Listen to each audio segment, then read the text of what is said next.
As we transition to the new normal, we have left others behind. We need to reimagine and redesign our educational system. With the collective effort of schools, sponsors, and Tagpros learning management system, and core of passionate teachers, we can deliver free education and champion the cause of our students. Together, we would be able to teach, inspire, and serve, because Tagpros believes that education is a right all children deserve.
Good afternoon, everybody. Welcome back to Tagpros and Happy New Year.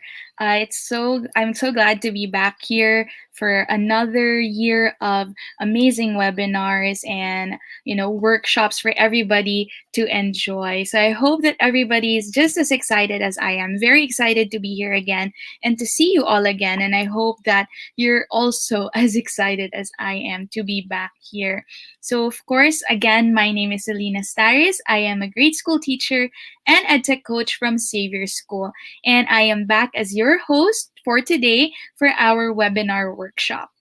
So welcome back to Tagpros Children Live Webinar Workshops. This webinar workshop series is brought to you by Tagpros Children in partnership with Tagpros Education, an up-and-coming online K-12 education marketplace where passion takes the lead in learning.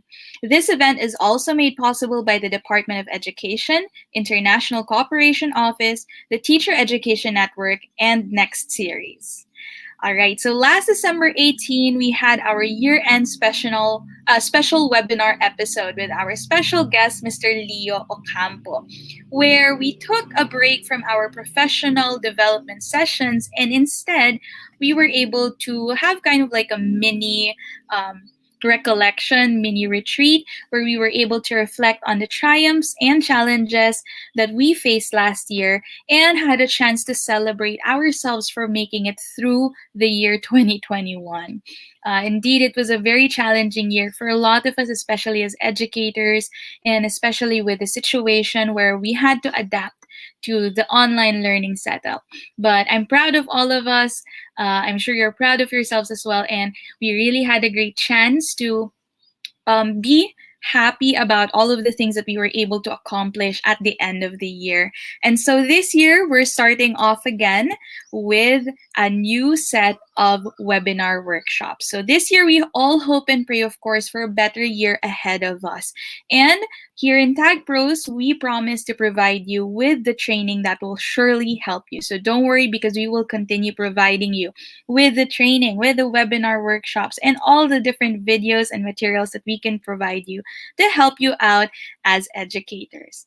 All right, now moving on, I hope that you were able to also catch our latest episode of Tiny Thoughts, which was about kindness. Now, in a world full of challenges, sadness, and frustrations, kindness matters more than ever. By being kind, you become a positive force to the world we live in. Now, if you have not watched it yet, go ahead and check it out on our Facebook page, our Tagpros Facebook page, under our videos tab, along with all our other previous Tiny Thoughts episodes.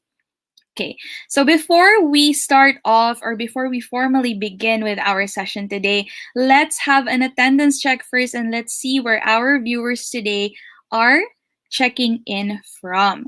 Okay, so let's take a look. Shout out where you're from. Good afternoon, everybody. Yes, please feel free to tell us where you're watching from. Okay, we have a viewer from Kidapawan City. We have from Samar.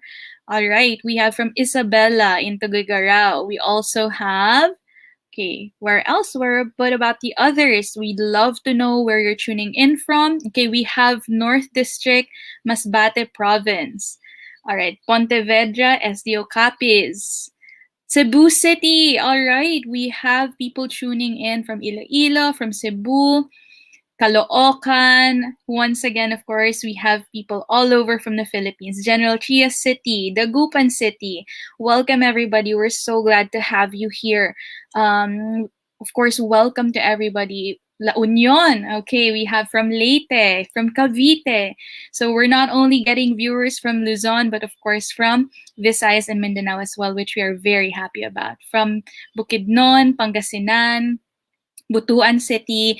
And I do recognize a couple of our regular viewers here. Thank you so much for joining us again this Saturday. Welcome back. Okay, Parañaque, Sorsogon City, Manila. All right, welcome everybody. Thank you so much for spending this wonderful afternoon with us once more. Maguindanao Province. Okay. Now, sometimes you also get viewers from around the world, not just in the Philippines, but from other countries as well. So if you're tuning in from another country, welcome. We're glad to have you here, and we're glad to provide you with all the help that we can provide you as educators. I see someone from Cainta Rizal as well. Very close. I live in Taytay, so it's very close to where I am right now.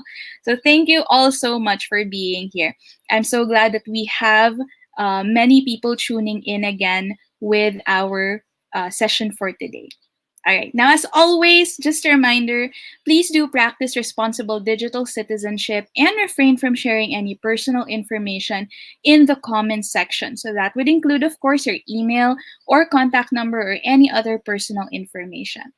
Let's also be civil to one another in the comment section. Let us be respectful of one another's thoughts and opinions. All right. And just in case, by the way, that you've already forgotten, because we did take a short break from our webinar workshop series, just a quick reminder that registering for our webinar workshop or just watching the webinar workshop today does not make you eligible for an e-certificate. If you would like to receive an e-certificate for the webinar workshop that you attend, like for this one, you will have to answer the evaluation forms that we release after every session. So after our session today, once our speaker is done and we've done our Q&A as well, we will be posting our evaluation form here on the screen as well as in the chat box. So you will have to answer that evaluation form in order for you to be able to receive your e-certificate for the session. Now, after we open the form, take note that you only have a week to answer it before we close it promptly on Friday at 11:59 p.m. So that's next Friday. So you have a week to make sure that you're able to answer it. So if you can't answer it straight away after the session, you can still answer it a week up to a week after. But please do it and answer it as soon as you can so that you don't forget and you don't miss out on the chance of receiving your e-certificate. Now, if you do miss this deadline, unfortunately, we will not be able to provide you anymore with the e-certificate because the evaluation form will be closed and you will no longer be able to access it. So even if you joined the webinar workshop today, even if you watch the whole thing, if you're not able to fill up our evaluation form, unfortunately, we will not be able to send you your e-certificate. So just a reminder for everybody to please remember to fill it out. And we hope, of course, as usual, that you understand and remember this. I'll be giving another reminder at the end of the session, so don't worry. All right. So I think we're just about ready to start our session and to meet our speaker for today.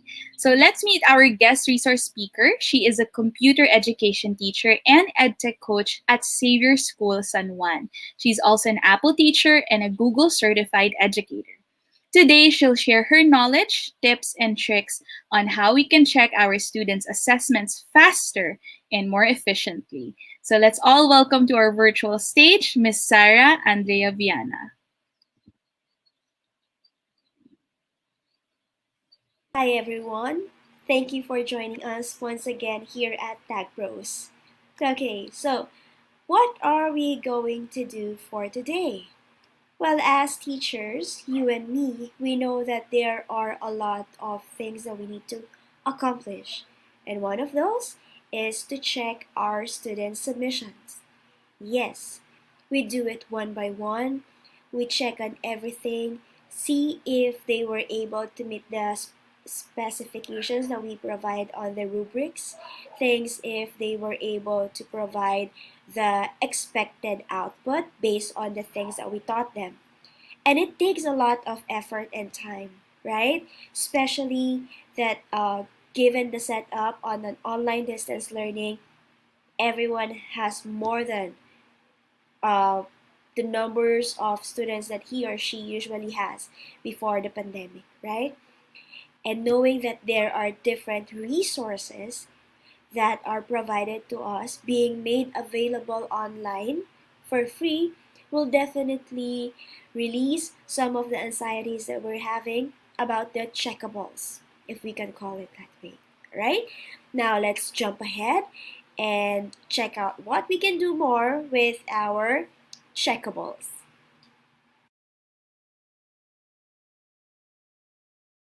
Alright, so to start, we are going to create a Google Classroom assignment. This is for my sample class, the computer class 3 and 4. Okay? And just like how we know it, first you go to Google Classroom and then you go to classwork. And then on the classwork, you just have to tap create. You assign or choose an assignment and then you write down the title. Now please take note of how you write down the title because this will give us a good way of managing our files. Okay? Thank you.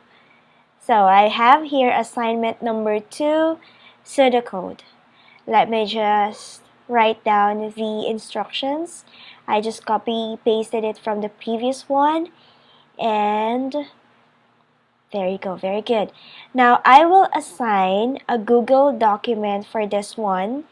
I have already prepared one that the students will just have to make a copy with, so that it will be easier for them. You don't have to duplicate the document for a certain number of times. So it will just be one. Okay? Right, so for me to do that, I will just have to click on the Drive, Google Drive icon. I will look for the assignment file that I created. Again, file management is very important. So if the file names of your documents are not, connected, they are not matching, it might be a little bit hard for you to establish a good way of working around on your platform. So let's start here. I'll choose the Google Doc file, assignment number 2, pseudocode. Okay, thank you. So there, and then, well, since this is a new class, an example always will, for the first time, it will give us a way to choose whether how the students will access the file. The first option will be students can view file, but definitely we can always change it. So for this one, since I want the students to make a file for themselves, automatically we'll choose a different one. So just click on, well, first you have to choose on make a copy for each student, but since it's it's not covered yet, I'll just click on got it, and then this time around I'll make a copy for each student. There you go. And just make some adjustments on the points. I just want it to be 10, and for the due date I'll change it to what I have on the instruction. It's January 8th. Well, that's today.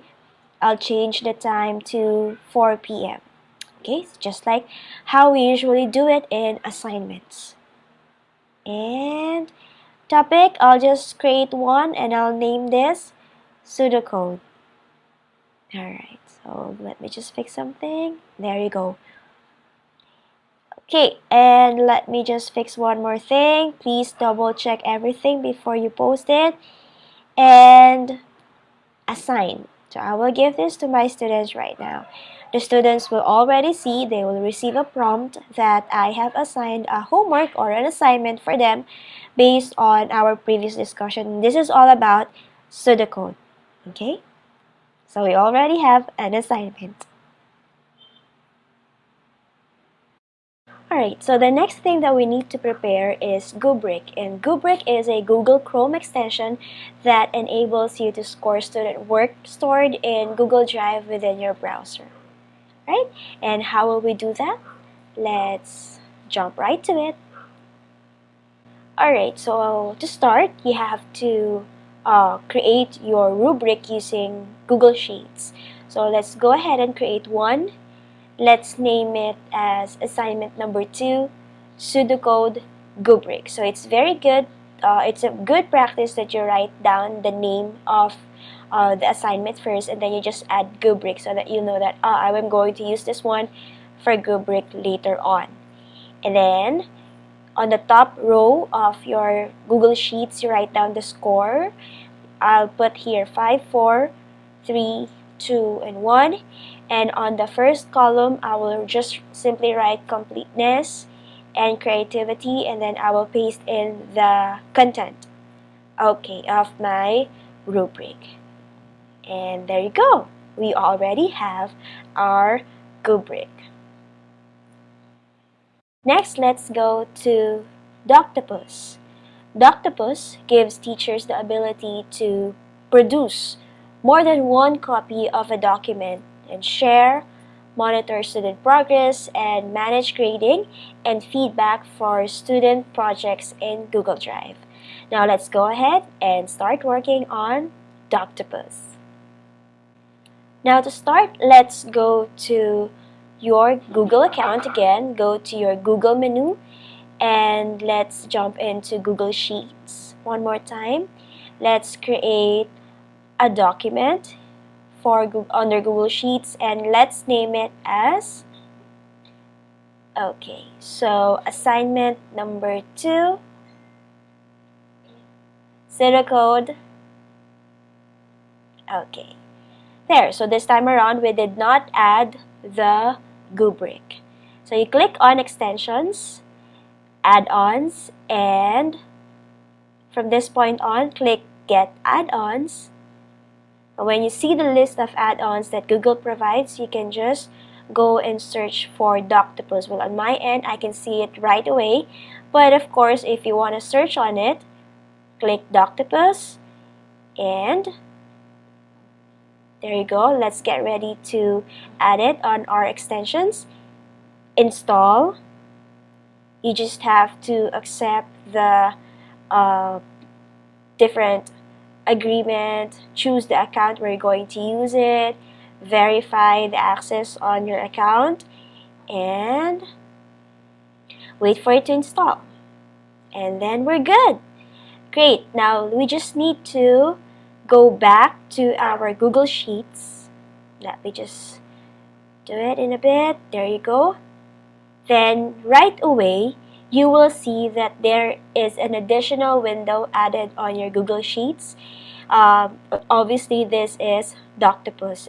So first, you have to select what type of Doctopus function are we going to make use of. So first, we just have to select ingest a Google Classroom assignment, because this is what we used before. Okay, and you just have to choose the classroom. Well, for me, I'll use computer class 3, and then on the assignment, I'll just look and search for assignment number 2, pseudocode. Once you choose the assignment, you will also be given an option to click on ingest only files that are turned in. Now for me, I would like to add this one. Just click on that, but it's really up to you whether you want it to also look for the ones that are not yet turned in. Okay, but for me, I'll just go with turn in first. And here you go. Click on that and ingest assignment. Wait for it to load. And there you go. You see on the side of the screen on the Google Sheets side that there are different columns that are being filled out. Yes, that is because of the actions that Doctopus is doing on your Google Sheets. You will notice here that there are loaded columns filled with different file names. For example, file key, file name, links, and so on and so forth. It's like merging the documents that you created, your Google Classroom assignment, to your Google Sheets. Okay? This time around, let's try to add the Goobric, the rubric that we just created a while ago using Google Sheets as well. So here, let's click on Attach Goobric. Yes, click on that, and then wait for it to load. So it says here that Goobric needs a moment of your attention. Now there will be some updates. You just have to click on Reinitialize Goobric. So let's do that. Okay, click on that, and you'll see that there are some permissions that you need to grant. Go ahead and do so. Choose the account related to this activity, and then just allow the verification. So there, and waiting for the authorization that you enabled. There you go, we're all good. Your Goobric is working. So we just have to go back to your document, and let's click Attach Rubric one more time. Good. Now this time around, it will ask you to choose a file that you would like to connect to this document. So for this, I will just click on, you just have to click on the Sheets icon, Google Sheets icon here. Click on that under My Drive, and it will show you the list of rubrics or Goobrics that you would like to use. So let's just use one, the one that we just created, this one. And so there are options that you can choose from. So I will make the rubric viewable to students. I like that. I will not allow self or peer assessment. I'm thinking about sending email notifications to students.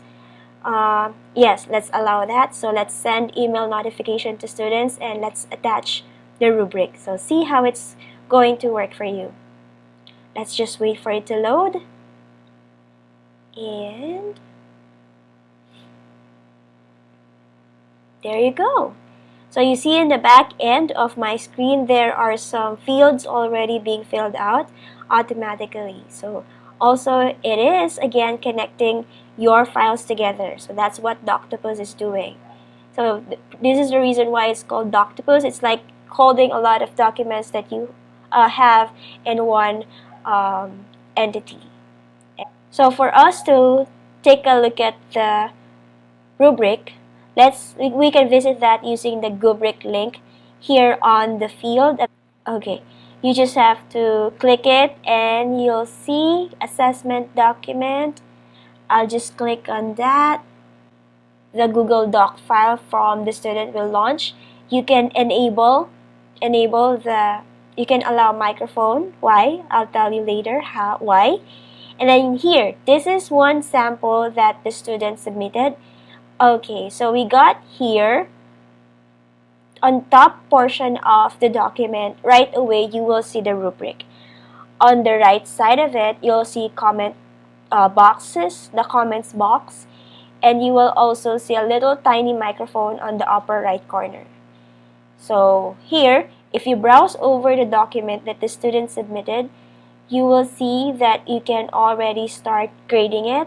Like you click on the grade that you want based on the rubric. For completeness, I'll give her 5, and for creativity, let's say just 4. You can also add comments directly from the Goobric. So there, you just have to write great probably.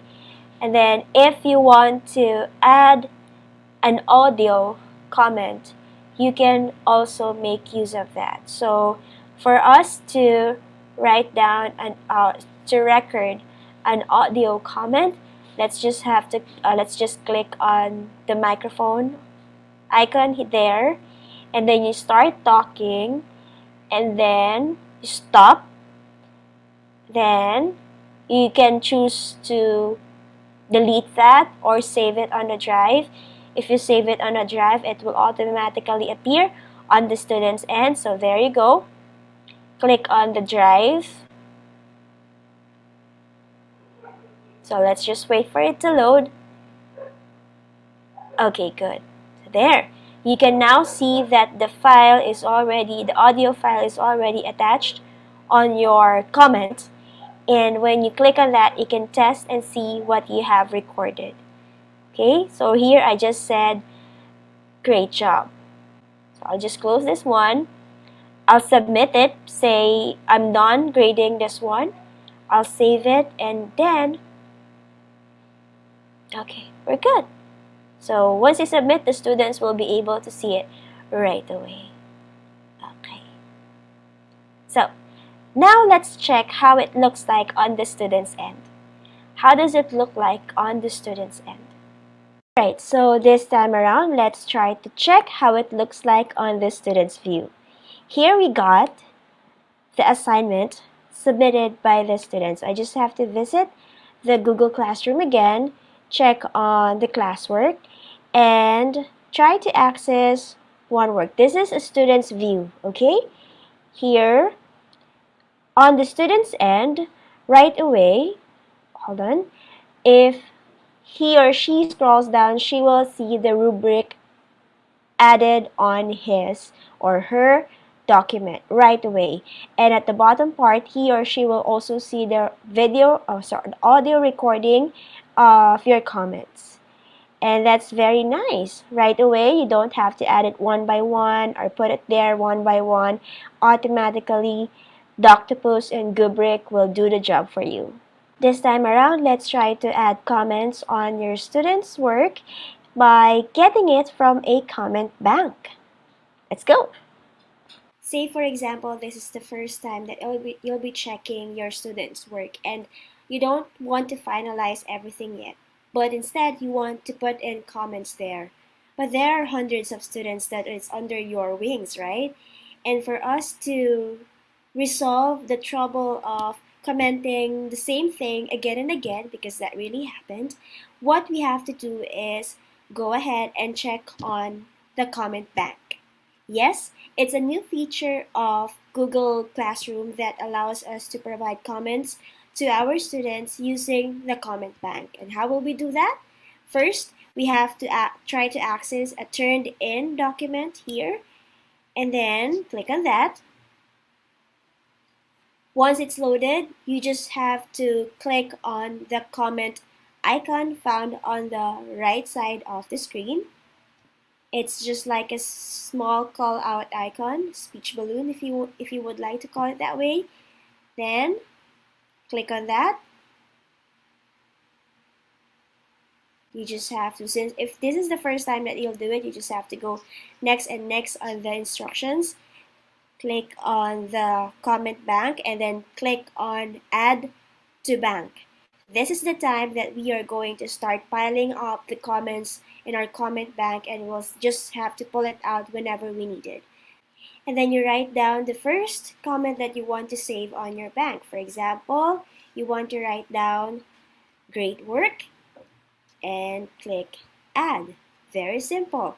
Now if you want to add another one, say you want to indicate one step is missing, period, and then you click add again. So these are you have already perceived that these are the common comments that you will have for your students. And here's another one. Please add 2 more steps. Okay, then you click add. All right. There you go. And after that, you may start commenting on your students' work. And how do we comment? It's very easy. You just have to highlight the words that you want to emphasize on your comment. Then you can go and right click.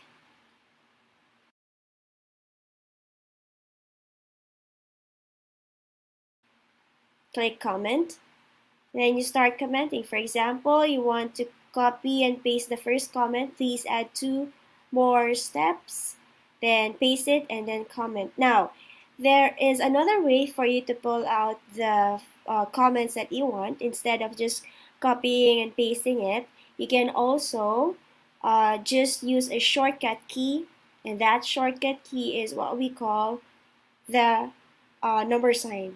Okay, the hashtag, if you want to call it that way. So here, let's put a hashtag, and then the list of comments from your comment bank will come out, and you just have to choose one and then you click comment. See, this is also one way for us to save time in commenting multiple documents coming from our students before we return it back for any revisions. Now you might ask yourself, is it possible that I make use of this comment bank to my other assignments or to the other assignments that I assign to the students from another class? Well, yes, you can do that, but how? Because it's really because it's very important for us to save time and not do a lot of comment banks per assignment, per class, per section. So it's really very important that we can migrate and call to other comment banks or comments that we made use of from our previous activity. So here, let's try and test. Let's go to our Google Classroom again. Let's click a different class. Earlier, we said that we worked on computer class number 3, our computer class 3.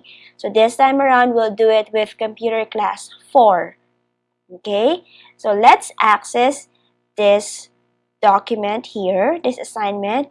Let's check another turned in assignment, and let's go on this one. while checking, you'll see here that the student was able to submit already, and I would like to place in a comment. Now for me to do that, I'll just highlight the words that I want to emphasize. I can do a keyboard shortcut for comment, or I can just write down a comment, click on a comment, and then instead of writing a new one without clicking the comment bank on the side, I'll just use the hashtag symbol, and then it will call on the previous comments that I have.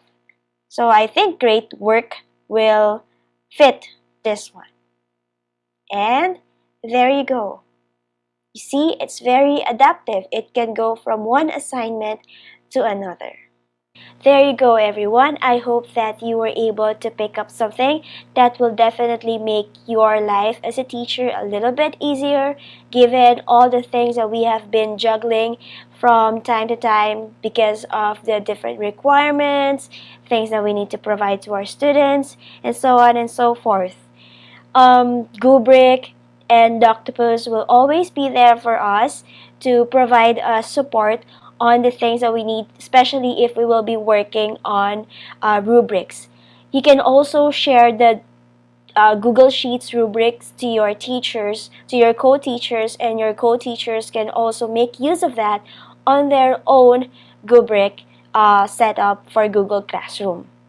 And also, you can make use of comments to make sure that you are in sync on the different kinds of comments that you put from one section to another using on the same activity. I hope that helps a lot, and at least it was able to help you lighten the burden in checking a lot of things, especially now that we are working on online distance learning. I hope everyone is safe, and I'll see you on our next Tagpros.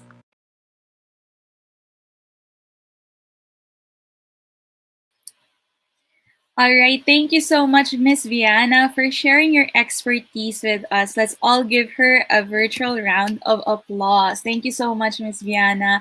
Now we'll be moving on to our open forum, and I'm sure some of you might have some questions or things you want to clarify with our speaker. So let's welcome her back to our virtual stage so that we can go over those questions with her. Right, so we'll actually be going through the questions that were sent in the chat box, in the comment section, and these were questions that you may have sent throughout the session. If you want to ask more questions right now, feel free to send them in, and we'll try to get to them as best as we can within the time that we have. All right, and if you do have further questions and we're not able to get to them at the end of by the end of this session, don't worry, because you can keep posting them and then we'll try to get back to you as much as possible. All right, so welcome back, Sarah. Welcome back, Miss Viana. Okay, so it's a very interesting topic that you have today because, as teachers, we've all been to Czech Republic, as we call it. It's our favorite destination as teachers. It's the one that we most often go to. We might not have the time and the energy or the money to go on a vacation, to go somewhere else, but we definitely have time and energy to go to Czech Republic. All right, so we do have a couple questions here for you, so we'll just go through them one by one. Our first question is, why should teachers make use of the audio feedback? Because you mentioned that in Doctopus, you can make use of the audio feedback instead of just typing it in text. So how is the audio feedback different from written or text feedback? Is there any particular advantage to it? All right. So, okay, is my audio good? Yes. Okay. All right. So you see, it is always, for me as a grade school teacher, it is always crossing and empathic in a manner for you to be able to provide an audio comment. Well, of course, written comments are always acceptable because you can always go back to it, read it right away, and you'll figure out, oh, this is what my teacher wants me to do. But if it's in an audio format, and you're dealing with, especially with kids, they will understand why you're giving out this comment. Sometimes the words that we use on a written format might be too forceful, and you might not be able to make the message across. But when you say it with feelings, of course, it will be best, and they will be able to understand, and it also feel that you care for them. That's why you're giving out these comments. And also, especially if the comment is good job, you're so great, that in an audio format, that will be very interesting for students. All right, thank you so much. Actually, I like that you mentioned that the way that when we use audio feedback, we can communicate our feelings to them, because especially with kids, they tend to pick up on tones a little, maybe a little different because they're not that used to it yet. So it is good that they get to hear the emotion in our voices, especially now when we don't really get to see each other face to face. And a lot of miscommunication happens when we use text, right? When we just talk to someone through text or through words, through written format, because you lose the tone. You lose the tone of the voice. And by using audio, like you said, we're able to let them feel how we're feeling as well, that they know that we care about them. And the reason that we're giving them that feedback is because we care, or that when we're proud of them, they can really feel the emotions that we're very proud of them. So that's a really great point of why we should decide to use audio feedback as well from time to time. Okay, so we have a couple more questions. Our next question is it okay if we give longer feedback to students? And what kind of feedback should be given to students? So should we keep them short, brief, or is it also okay that we maybe extend them to a certain, like maybe sentences or things like that? Okay, I think maybe Miss Viana is having a little trouble with her connection right now. We will wait for her to um, hop back in. But in the meantime, go ahead and share maybe some insights that you have about what she's shared so far, what we've seen about Goobric and Doctopus. So definitely, um, these apps are very helpful. It seems that they can really help us out as teachers in making checking work a lot easier. All right, from JP Filbert, he says, "Thank you so much, Ma'am Sarah Andrea Viana, for your great presentation. It's my first time to hear and know about Goobric and Doctopus, and I find it so interesting, definitely interesting, right? Um, this is also actually the first time, well, not the first time that I've heard of it, but the first time that I've really seen it in action or how it's really used. So it is very interesting. And like I said, I feel like it would really help us out as teachers in providing, prompt and specific feedback to our students. We all know, of course, that as teachers, it's not that we only handle a few students. A lot of us handle like multiple sections. We handle multiple students all at once. And when we give assessments, all of those assessments come back to us all at once as well. So it definitely becomes a struggle to balance all of that and to make sure we're able to finish checking all of it in a timely manner and to provide, of course, good feedback to our students that will really help them in improving their work or letting them know what they can do to make it better or things like that. All right, from Merle R. De La Paz. Thank you, ma'am, for the new application you shared to us. All right, we have Sarah back. Welcome back, Sarah. Nope, don't worry about that, by the way. Yeah, it's with the internet and everything, with online classes, we're used to these kinds of things, technical difficulties. We're glad you're back though. We do have more questions for you to answer, so we'll get back to the question that we had before you were unfortunately disconnected for a moment. Okay, so the question was, is it okay if we give longer feedback to our students? And what kind of feedback should be given to them in the first place? All right. So, well, it really depends on the structure of your comments or feedback. Well, as much as possible, we want the comments to be direct and short because we want the students to get it right away.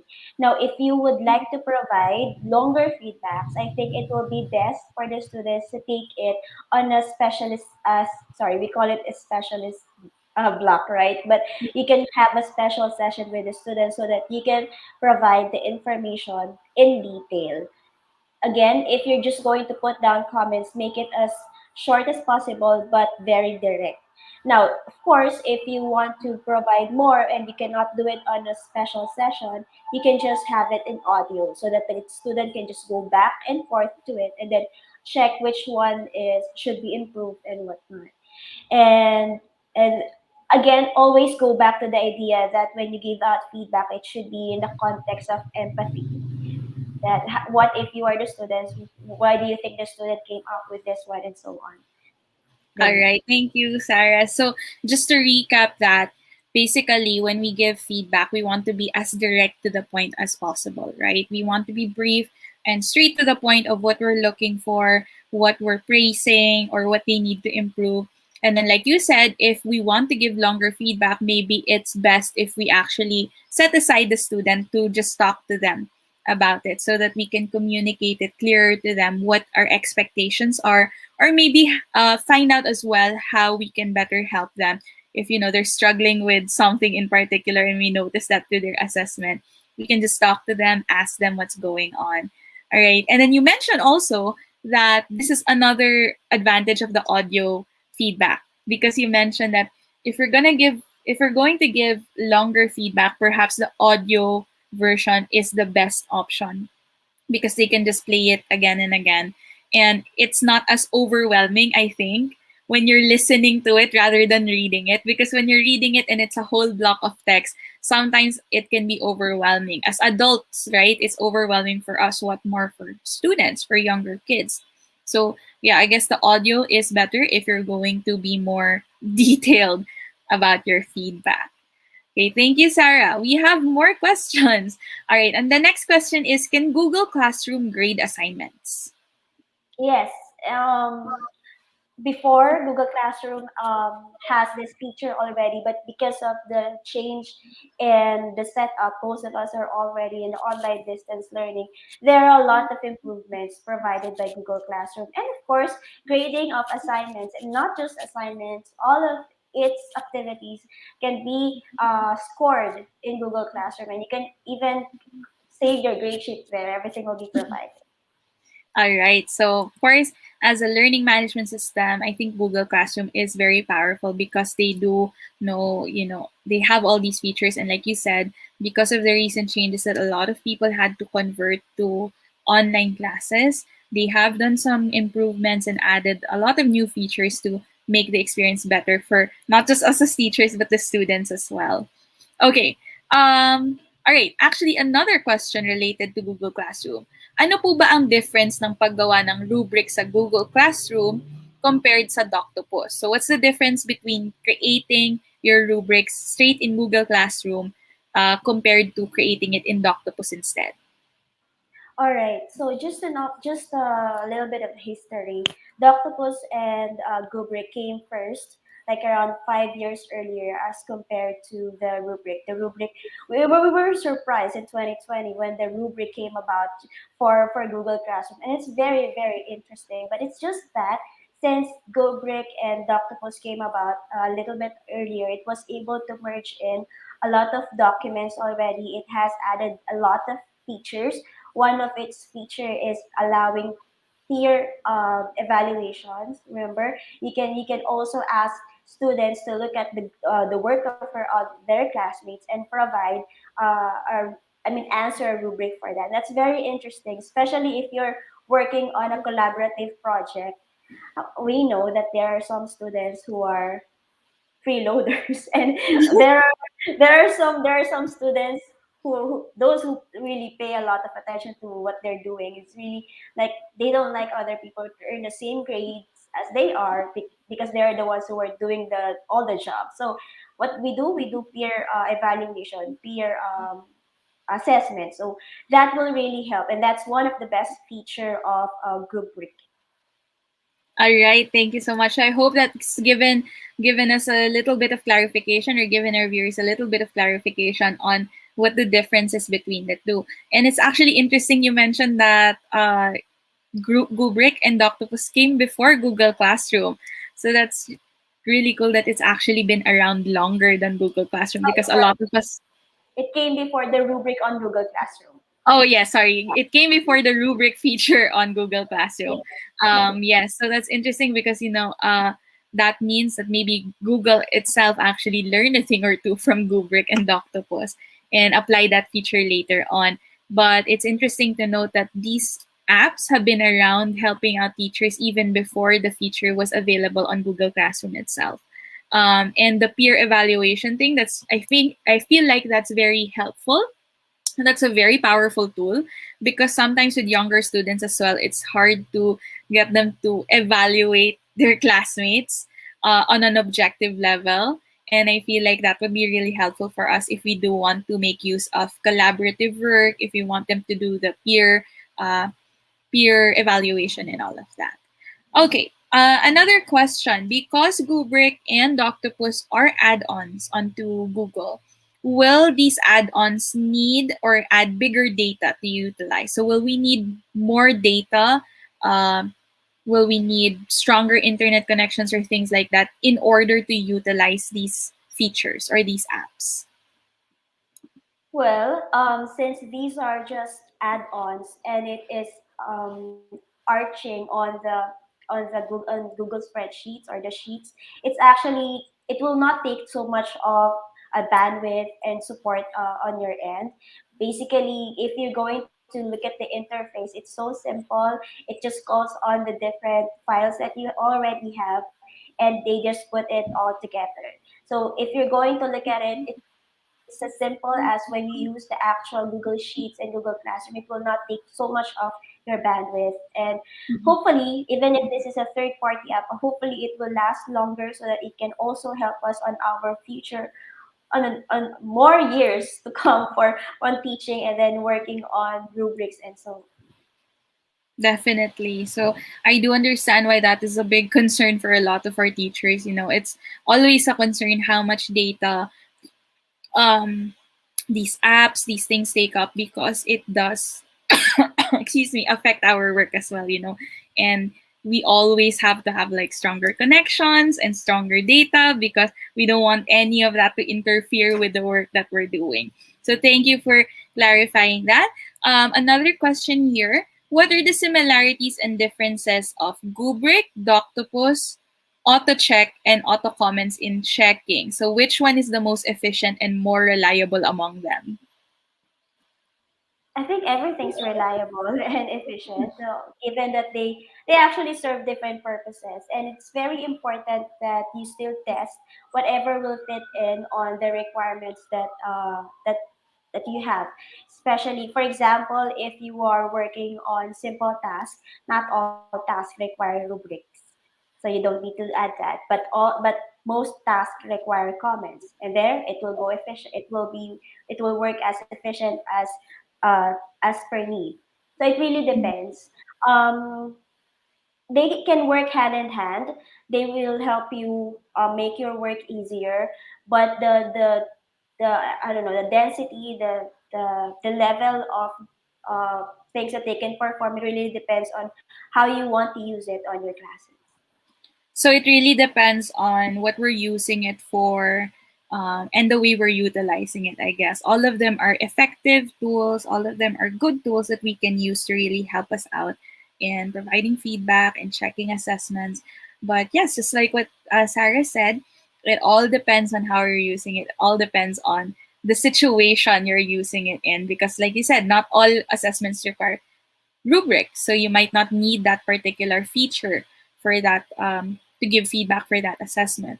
So that's an interesting take on it that, you I guess you have to look for the one that best fits your needs, right? So the one that really matches what kind of feedback you want to give, and matches the targets that you have for that particular assessment. Okay, so I think, all right, we have a few more questions to go over. Will the learners need to install the add-ons also, like the audio evaluation, for them to hear it? All right, no, there's no need. So it you just have to install it on your end as a teacher, and then the students will see the audio recordings on their end once you return their work.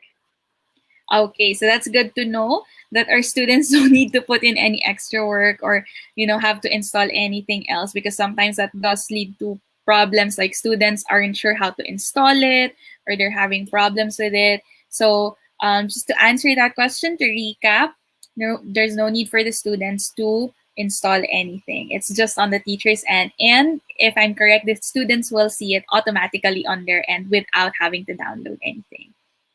All right. Okay. So a lot of the comments I'm seeing right now are more just feedback for you. A lot of our viewers are saying thank you for the new applications you're sharing to us. A lot of people are very excited to actually use these and to try them out. And they're saying it's very timely, very interesting. They're excited to use it for their classes. Okay, very interesting topic. And of course, we all want to thank you for sharing your expertise on this particular topic. Now, I actually just have one last question, maybe just to sum it all up, how would you compare your experience of checking and giving feedback to student work before you started using these apps compared to now when you're actually using them? All right, it's really different. Like really, it's 360 degrees. Just to compare, before we checked on a lot of things, especially if we're used in computer programming, we create flow charts and programs, and everything has to go with rubric. You cannot give them just 1 point less on one mistake and so on and so forth. And it's really helpful now having a tool that will automate this task, make it a little bit easier. You don't have to print the paper just like how we did it before. You can just click on whatever points you want, and then the result will be provided to you. And one more thing, you don't need to provide a separate record for that. You can already just send it, submit it, and then it will provide a separate grade sheet for you. I mean, it will have a record of points for the students. You don't have to or write it down and so on and so forth. It is a lot of it will save a lot of effort really, and it saves time, and it provides a lot. It gives the student faster way of getting the feedback right away. They don't have to wait for a certain number of days for them to know what's happening in my grade, is my teacher done with my work and so on. It's really easy, it's very efficient, and it adapts well in the pandemic. It works well in the pandemic, especially if we're working like this. It's really helpful both for the students and me as a teacher. Thank you so much, Sarah. So I agree. Technology is such a big help to us as teachers. We no longer have to do everything manually. We don't have to write it all down physically. But now with technology, with apps like these, we can just copy paste. And then a lot of them also help with checking things automatically. So everything's automated already. We don't have to spend as much time anymore actually having to check the work and go over everything. Everything's so much faster. And I agree with what you said. It's really appropriate and really timely for the experience we're having right now with the pandemic and having to teach online classes. It makes things a lot easier for us. And also, it helps out our students as well. Like you said, it gives them their feedback faster. Especially with, how our students are there. They like to ask if you're done checking, what's going on, what their grade is. So they always want to get feedback very quickly. And I think this is a great way that we can manage that we can manage providing sufficient feedback, sufficient information to them, while also being able to give it to them in a timely manner without, sacrificing quality or even the time. So thank you so much, Sarah. I guess we can end our open forum here. If our viewers have any further questions, you may continue to post them in the comment section or forward them to us at Tagpros Education on our Facebook page. And we will be trying our best to give you the answers you seek from our guest speaker, Miss Andrea Viana. So if you have any questions that you weren't able to think of during this session, or if you're on team replay and you didn't get a chance to ask your questions live, just send them to us and we'll do our best to get back to you with the answers that you seek. So thank you again so much, Sarah, for spending your time with us today, for helping us learn about these new and interesting apps that will help our teachers survive their visits to Czech Republic. Thank you so much and have a wonderful afternoon, Sarah. All right. So don't forget, by the way, to tell us your thoughts about our webinar workshop in the evaluation form. So our evaluation form link will be posted in the comment section as well as here on screen. Okay, so please make sure to answer the evaluation form. Like I mentioned earlier in our session, you will need to answer the evaluation form in order for you to receive an e-certificate for this webinar workshop. So the link is there, posted right now on our screen. It's at www.tagpros.org. And it's also posted in the comment section if you want to just click it instead. So yes, if you want to receive your e-certificate, please make sure that you answer it promptly. It's open until Friday, but we will be closing it at Friday, 11:59 p.m. So make sure that you are able to get it in before midnight on Friday. All right, so just a reminder, if you watch the entire session today, if you registered for the session today, but you were not able to fill up the evaluation form, unfortunately, again, we cannot supply you or give you your e-certificate. So it's very important that you fill that one up. Okay, so that's 1 week to answer the evaluation form in order to get your certificate. And just a reminder as well, and a notice that your e-certificates will be sent out after 2 weeks. Okay, so after 2 weeks, we will be sending out the e-certificates to you and your emails. So thank you so much for understanding, and I hope that you remember our little rule about that. Okay, so we'll actually be ending our webinar workshop here today. We are so glad that you were able to spend some time today, some time off your afternoon, this wonderful weekend to join us. And we hope that next week, next Saturday, you will continue to join us for our sessions. So I think next Saturday we have another Tiny Thoughts episode coming out, and then the Saturday after that, we'll be having another webinar workshop here live on Facebook. So thank you, and please continue to tune in. As always, please keep updated with Tagpros Education by following our official social media pages. We are available, or we are present on Facebook, LinkedIn, and YouTube. So please feel free to follow us on any of our social media pages. And if you have family and friends who might be interested in education, or maybe you have colleagues who have not followed us yet, please do invite them as well. All right, so again, I'm Selena Saris, and thank you once more for joining us today. I'll see you all again on our next webinar workshop.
As we transition to the new normal, we have left others behind.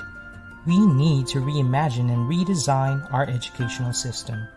With the collective effort of schools, sponsors, and Tagpros learning management system, and core of passionate teachers, we can deliver free education and champion the cause of our students. Together, we would be able to teach, inspire, and serve, because Tagpros believes that education is a right all children deserve.